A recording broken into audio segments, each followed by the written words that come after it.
माँ बाप। यह कहानी एक छोटे से गांव में रह रहे एक गरीब परिवार की है, जिसमें माँ बाप और उनका एक नौजवान बेटा रहता था। वह बहुत ही गरीब परिवार था। बेटे का नाम रमेश था। रमेश अपने घर की गरीबी को देखते हुए कमाने के लिए गांव से शहर आ गया। कुछ समय बाद उसको अच्छी नौकरी मिल गई। इसी दौरान उसके कई सारे दोस्त बन गए। इनमें से एक दोस्त का घर रास्ते में ही पड़ता था। रमेश और उसका दोस्त ऑफिस साथ साथ जाया करते थे।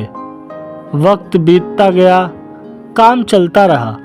रमेश की मेहनत को देखते हुए अब उसे नौकरी में भी तरक्की मिल गई थी। तनख्वाह भी अच्छी खासी हो गई थी।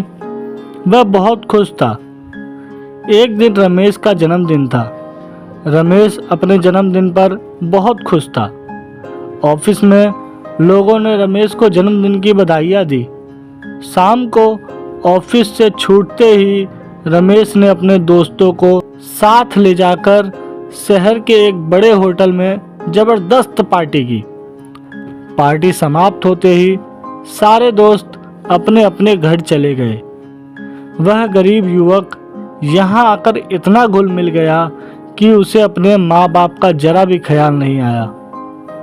गांव में माँ बाप ने अपने बेटे के लिए मंदिर जाकर पूजा की। ईश्वर से अपने बेटे की लंबी उम्र की कामना की।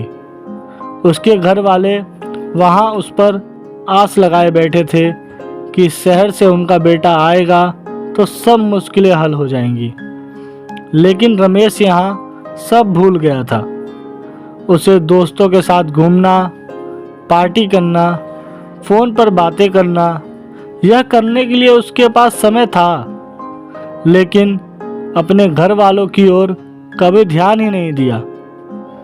पैसों से घर खरीदा, कार खरीदी, एक बार भी अपने घर वालों को बुलाना जो उसने जरूरी नहीं समझा। ऐशो आराम की सारी चीज़ें खरीदी, सब कुछ पा लिया। एक दिन वह अचानक बीमार हो गया। अस्पताल में भर्ती हुआ। रात को दवाइयाँ लेने के बाद डॉक्टर ने उसे आराम करने को कहा। जब वह सोया तो गहरी नींद में चिल्लाने लगा, माँ बाबा, माँ बाबा, माँ बाबा। रात भर यही चिल्लाता रहा। डॉक्टर ने दवाइयाँ दी, लेकिन असर नहीं हो रहा था। आखिर में सुबह डॉक्टर ने उसके घर संदेश भिजवाया कि उनका बेटा बीमार है और यहाँ हॉस्पिटल में भर्ती है। माँ बाप को जैसे ही पता चला वह भागे चले आए।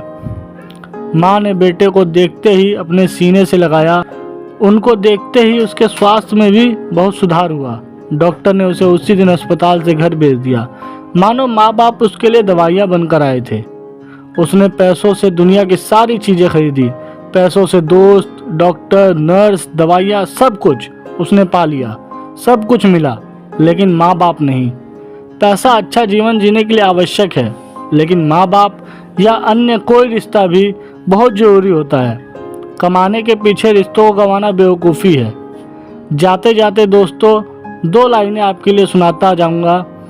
किसी ने रोज़ा रखा, किसी ने उपवास रखा, कि किसी ने रोज़ा रखा, किसी ने उपवास रखा, पर कबूल उसका हुआ जिसने माँ बाप को अपने पास रखा। धन्यवाद। अगर कहानी अच्छी लगी हो तो कमेंट करके ज़रूर बताएं और ऐसी ही मोरल स्टोरी सुनने के लिए चैनल को सब्सक्राइब करें।